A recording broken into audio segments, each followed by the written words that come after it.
Belt and Road escapes any categorization because it's so expansive. We know that it has officially 5 components: policy coordination, infrastructure building, trade, financial integration, people-to-people exchanges. It has many components, and there too I want to commend the things that you have presented, because it seems to me like you have been focusing on an array of areas like energy, digital networks, dams, etc., that are looking at various angles, those multiple facets of the Belt and Road Initiative. And that's also very important, not just on I saw that you're looking at the port in Kopju, for example, in Myanmar, but you are looking at various areas in which Belt and Road is expanding and developing its impact.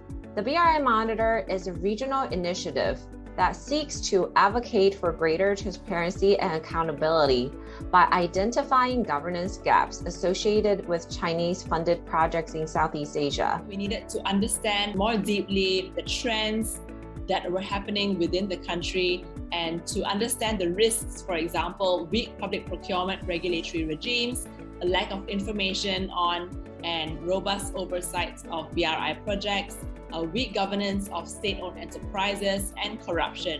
PNG is a large country with many hundreds of islands, and the issue of infrastructure is critical. The infrastructure is very basic.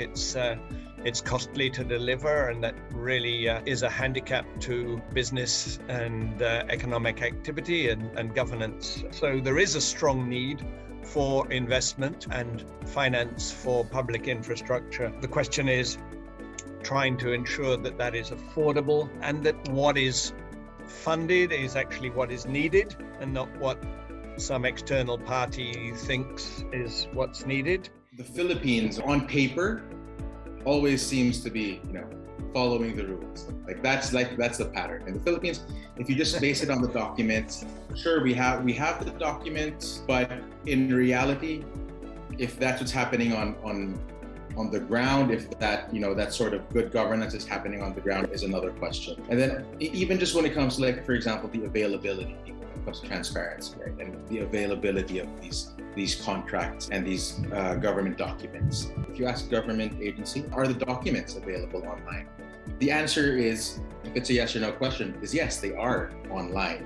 If the question becomes, okay, how do I access them as a citizen? Then that becomes like this whole, maybe you have to, request access to these other channels, or perhaps it's on a site, on a page that is not readily accessible through the government website. This advocacy, this need to raise awareness and to work with the civil society on the ground is so important, because Beijing is mostly operating behind the curtain, behind the doors, at the elite level. Having the civil society more engaged, more aware of what Beijing is doing and what kind of negative consequences it might have for their own country, for their own environment, for their own communities.